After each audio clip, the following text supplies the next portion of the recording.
आपने अति गंभीर और अति महत्वपूर्ण मुद्दे पर मुझे बोलने का आज विधानसभा में मौका दिया है और पिछले 2.5-3 घंटे से जो ये चर्चा चल रही है इसमें मुख्य तौर पर सभी साथियों ने अपनी बात उदाहरण सहित आंकड़ों सहित रखी है। और चूंकि मैं भी विधानसभा की सदस्य हूं, इस देश की नागरिक हूं, तो मेरे भी मन में इन एनसीआर, एनपीआर और सीए को लेकर बहुत सारे सवाल हैं। अध्यक्ष जी, जब मैं इसके बारे में पढ़ रही थी और जब अपने साथी सदस्यों को सुन रही थी तो मुझे ऐसा लग रहा था कि इस देश के अंदर इस समय एक ऐसी सरकार चल रही है जो बहुत कंफ्यूज है, जो बहुत अज्ञानी तरीके से, अनजान तरीके से, उसे पता ही नहीं है कि देश को किस ओर लेकर जाना है, देश के लिए क्या जरूरी है, देश के लिए कौन से मुद्दे महत्वपूर्ण हैं, देश के लिए कौन से कानून महत्वपूर्ण हैं। उनको इस चीज की बिल्कुल जानकारी नहीं है। बहुत ही अजीब से लोग इस देश के केंद्र की सत्ता के ऊपर बैठकर अजीबोगरीब फैसले ले रहे हैं। जो इस देश में अभी तक विदेशी कहे जा रहे हैं उनको ये नागरिकता दे रहे हैं बिना किसी कॉमा फुल स्टॉप के। और इस देश के अंदर जो सदियों से, दशकों से रह रहे हैं उनको ये कहते हैं कि अगर तुम इस देश के नागरिक हो तो तुम्हें कागजात देने पड़ेंगे, तुम्हें प्रूफ करना पड़ेगा कि तुम इस देश के नागरिक हो। यह अजीब विडंबना है। हमारे पास वोटर आईडी कार्ड है, हमारे पास आधार कार्ड है, हमारे पास पैन कार्ड है, हमारे पास पासपोर्ट है, उनको ये हमारे कागज नहीं मानते।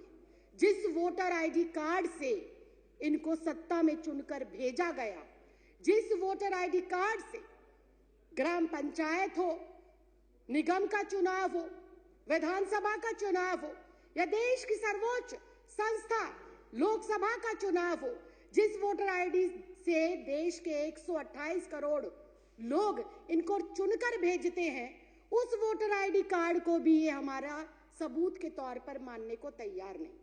बहुत ही हास्यास्पद बात है कि जिस पहचान पत्र की बदौलत एक तड़ी पार व्यक्ति इस देश का गृह मंत्री बन जाता है, जिस मैंने नाम नहीं लिया, मैंने नाम नहीं लिया, मैंने नाम नहीं लिया, मैंने नाम नहीं लिया, मैंने नाम नहीं लिया। ये बहुत ही हास्यास्पद है, ये बहुत ही हास्यास्पद है। ये ऑन रिकॉर्ड है, ये ऑन रिकॉर्ड है, ये ऑन रिकॉर्ड है, ये ऑन रिकॉर्ड है। मैंने नाम नहीं लिया। आप अपना भाषण जारी रखिए ना। मैंने नाम नहीं लिया। आप अपनी बात जारी रखिए। मैं अध्यक्ष जी यही कह रही हूँ। मैं अध्यक्ष जी, आप मेरी तरफ उंगली ना करें, मेरी तरफ उंगली ना करें। सारे प्रिविलेज का मामला है। पहले उन्होंने मेरी तरफ उंगली करी क्यों? अपनी बात कैसे रही है? अध्यक्ष जी, मैं बहुत शांति से और शालीनता से ये कह रही हूँ कि जिस पहचान पत्र की बदौलत एक आम साधारण नागरिक एक तड़ी पार को चुनकर देश का गृह मंत्री बना सकता है। एक चाय वाला, एक चाय वाला, एक चाय वाला, एक चाय वाला, एक चाय वाला, एक चाय वाला इस लोकतंत्र के अंदर एक वोट के अधिकार से सीधा चाय वाले से प्रधानमंत्री बन जाता है। उस वोटर आईडी कार्ड की कोई अहमियत नहीं। क्या बात करते हो, क्या बात करते हो? और मैंने किसी का नाम नहीं लिया। आपको कोई आपत्ति है? आप माननीय अध्यक्ष जी से बात करें। आपको कोई आपत्ति है? आप माननीय अध्यक्ष जी। तड़ी पार कौन है? तड़ी पार कौन है? तड़ी पार कौन है? चाय वाला कौन है? तड़ी पार कौन है? तड़ी पार कौन है? चाय वाला कौन है? मैंने कुछ नहीं कहा, मैंने किसी का नाम भी नहीं लिया। आप क्यों इतना आग बबूला हो रहे हैं? इतना आग बबूला क्यों हो रहे हैं? इतनी गर्माहट क्यों? इतनी गर्माहट क्यों? क्यों इतनी मिर्ची लग गई? क्यों इतनी मिर्ची लग गई? आपको इतनी दिक्कत क्या हो गई? आपको इतनी परेशानी क्या हो गई? मैंने तो किसी का नाम भी नहीं लिया, मैंने किसी दल का नाम नहीं लिया, मैंने किसी व्यक्ति विशेष का नाम नहीं लिया। राखी जी, आप अपनी बात पूरी करिए। राखी जी, आप उधर इशारा मत करिए। नहीं, मैं समय कट करके बैठा रहा हूँ। आप इशारा करके बात मत करिए। मैं अध्यक्ष जी आप मुझसे 2 मिनट के अंदर, आप कोई सफाई ना, लेकिन अगर विपक्ष ऐसे टीका टिप्पणी करेगा, आप बोलते रहिए ना, विपक्ष टीका टिप्पणी करेगा, कैसे चलेगा? आप बोलते रहिए। अनुशासन नाम की चीज है, आप बोलते रहिए ना, आपको किसने, अनुशासन नाम की चीज है, आप उन्हें अनुशासन सिखाइए। मत करिए प्लीज। मैं अध्यक्ष जी 3 मिनट के अंदर, महज 3 मिनट के अंदर अपनी जो मेरा संदेह है और जो मेरे सवाल है और जो मेरा विचार है, मैं वो आपके सामने रख रही हूँ। मैं अपने बातों को दोबारा रिपीट करती हूँ कि जब एक मतदाता, राखी जी, मैं दोबारा रिपीट करने की इजाजत नहीं दे रहा। जब एक मतदाता अपने मतदान का प्रयोग कर कर मेरे जैसी एक साधारण सी लड़की, 25 गज में रहने वाली लड़की को लोकतंत्र के इतने बड़े मंदिर में भेजता है, तो वो सबसे बड़ा प्रूफ होना चाहिए। बाबा साहब भीमराव अंबेडकर ने वोट डालने का अधिकार सबको दिया, और वो वोट डालने का अधिकार इस बात को सिद्ध करता है कि हम इस भारत देश के नागरिक हैं। मैं सिर्फ इतना कहना चाहती हूं कि 1989 से पहले कानूनन ऐसी कोई प्रतिबद्धता, ऐसी कोई मजबूरी या अनिवार्य नहीं था कि एक कोई भी जो बच्चा पैदा होगा, जो भी व्यक्ति जन्म लेगा, उसका जन्म प्रमाण पत्र बनाया जाए। ऐसी कोई पॉलिसी नहीं थी। जब ऐसी पॉलिसी पहले नहीं थी तो मुझे समझ नहीं आता एनपीआर, एनआरसी और सीए के लिए माँ बाप का जन्म प्रमाण पत्र हो अनिवार्य, ये किस बिहाफ पर लिखा गया, ये बिल्कुल समझ के परे।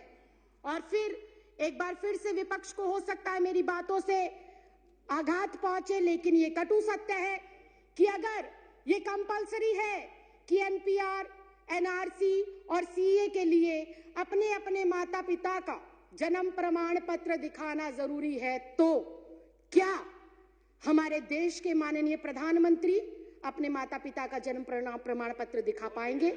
क्या हमारे देश के माननीय गृह मंत्री अपने माँ बाप का जन्म प्रमाण पत्र दिखा पाएंगे?